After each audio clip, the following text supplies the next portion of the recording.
பா எப்பா சொல்லுப்பா. எங்க அம்மா கடுகு டப்பாவில் 200 வச்சுருந்தாமே எடுத்தியா?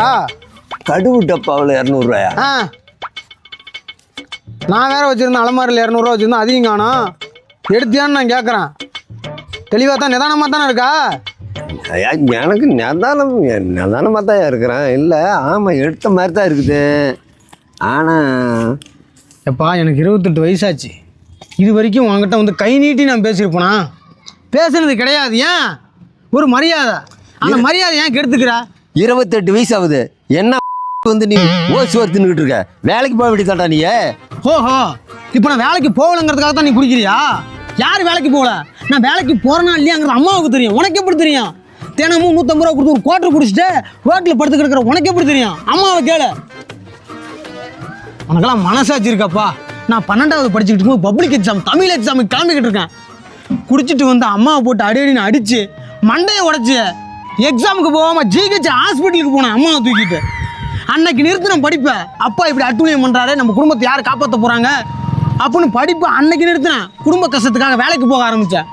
30 வருஷமாக கொட்டிக்கிட்டு இருக்கேன். 150 ரூபா தினமும் கொட்டிக்கிட்டு இருக்கேன். ஒரு நாளைக்கு 150ன்னா 30 நாளைக்கு எவ்வளோ ஆச்சு? 4500 அப்போ எத்தனை வருஷமா? 30 வருஷமாக குடிச்சிக்கிட்டு இருக்கு. சேர்த்து வச்சுருந்தா நம்ம என்ன பண்ணியிருக்கலாம்? வீடு கட்டியிருந்துக்கலாம், மாடி வீடு கட்டியிருந்துக்கலாம், வண்டி எடுத்துருந்துக்கலாம், கடனை அடைச்சிருக்கலாம். நீ ஒவ்வொரு நாளும் குடிச்சிட்டு வந்து அம்மாவை போட்டு அடிக்கும் போது என் மனசு படுற வேதனை. அந்த ஒயின் ஷாப்பில் காசை கொண்டு போய் கொட்டாதீங்க. இனிமேல் குடிக்கலப்பா. குடிக்காதப்பா. காலில் கூட நான் விழுவுறேன். குடிக்காதப்பா இனிமே. வேணாப்பா. இனிமே குடிக்காதப்பா. என்னப்பா நான் எத்தனை நாளுப்பா நான் உங்ககிட்ட சொல்கிறது? குடிக்காதனா விட்டு நான் நிறுத்திருப்பானுமே. குடிக்க மாட்டேன் சாமி. இனிமேல் நான் குடிக்கவே மாட்டேன். வேதனையை புரிஞ்சுக்குப்பா. அந்த பையனோட வேதனையை புரிஞ்சுக்குங்க. ஏன் அங்கே போய் கொட்டுறீங்க பணத்தை? சை.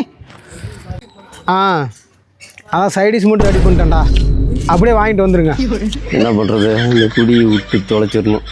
சரி, நைட்டுக்கு மட்டும் ஒரு கட்டிங் லைட்டாக போடுவோம். அடே, இதுக்குத்தான் இந்த மாதிரி நடித்தானா என் பிள்ளை? அடே, நான் யார் தெரியுமா? உங்கள் அப்பன்டா. வர்றேன் டேய்.